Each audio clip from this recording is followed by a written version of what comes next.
Hi, Community Church. This is Sue from the office again, and it's a Wednesday, and it's February 1st already. Can you believe we've already gone through a whole month already? I'm sorry, my things keep falling down as I'm trying to video this.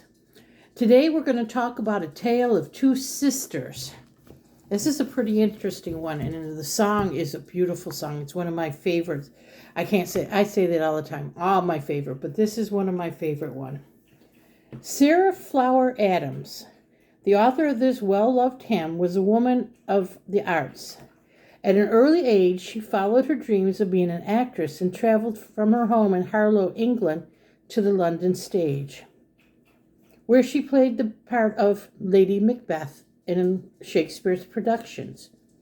Plagued with delicate health, however, Sarah Flower found the rigors of the theater life exhausting, and she made a decision to channel her creative talents along with her talents for writing poems.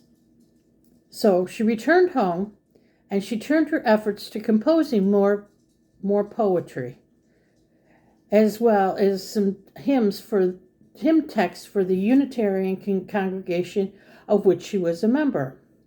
Her sister Eliza was an accomplished musician and composed the music for many of Sarah's verses. In 1834, at the age of 29, Sarah married John Briggs Adam, a prominent civil engineer and an inventor. Together they established a lovely home in London where they entertained a wide circle of devoted friends. Despite her increased social obligations, Sarah continued to work with her sister composing hymns. Their pastor at the time, the Reverend William Johnson Fox, recognized the musical gifts of the two talented sisters, and he enlisted them to their aid in compiling a new hymn for his congregation. The project was nearly completion in 1841 when Reverend Fox claimed that he needed to find a suitable hymn to use for its conclusion of the sermon he was preparing on the text found in Genesis 28, chapter 10 through 22. And I'm sure we're familiar with this. In this passage, we're talking about Jacob is fleeing from home. And on his journey, he stops and spends the night in the desert. Using a stone for a pillow, he falls into a deep sleep, during which he has a very vivid dream. In the dream, Jacob sees a stairway or a ladder extending from earth to heaven, with the angels of God descending and ascending. Above the ladder, Jacob sees a vision of God. Walking from the dream, Jacob recommits his life to God and renames this place the Bethel, house of God. So this is where it all starts off. It starts off with scripture at all times.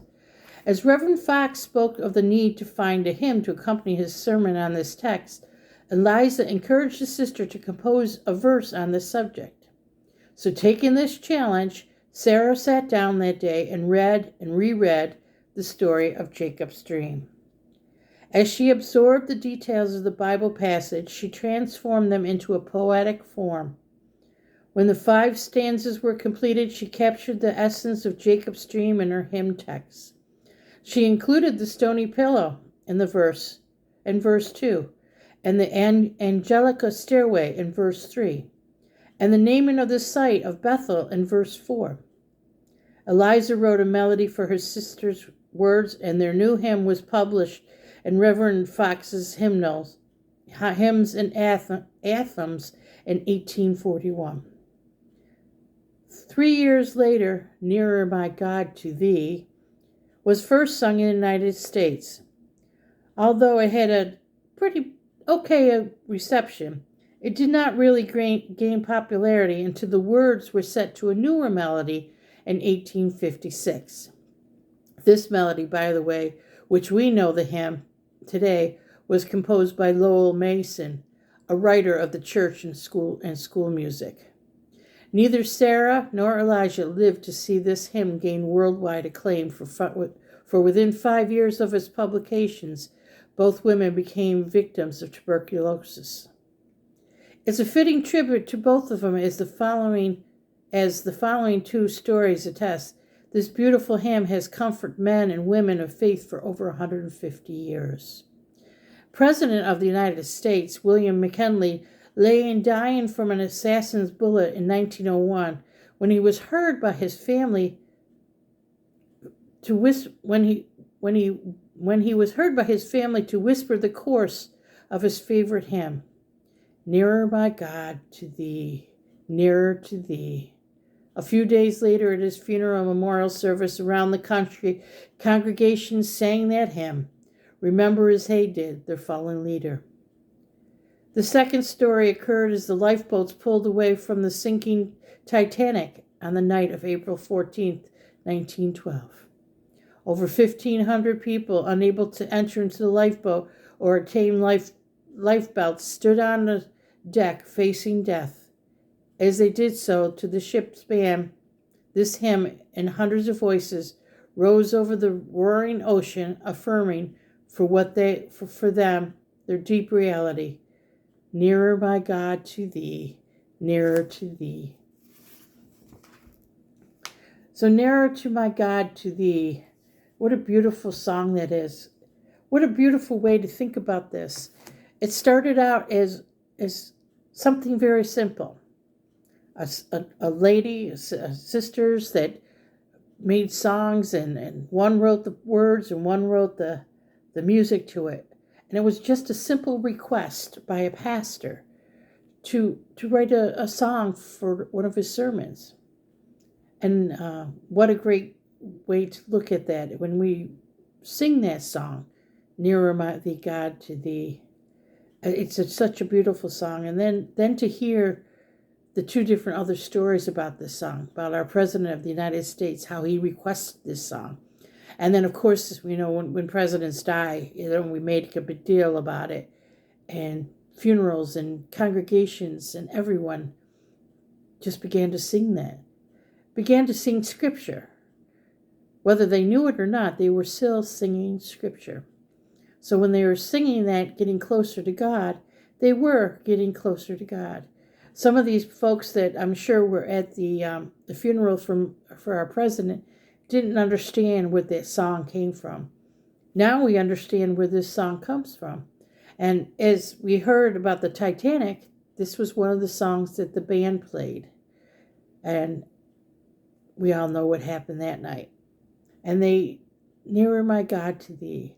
So when we hear this song, I want you to think about two sisters who worked together to help a pastor write a song that is now sang by all of us, and the two stories that it goes along with.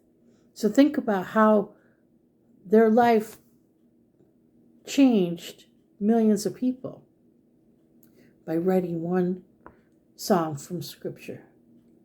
So if they can write from 12 lines of Scripture, think about what your life could do if you open up the Bible, and read Scripture daily.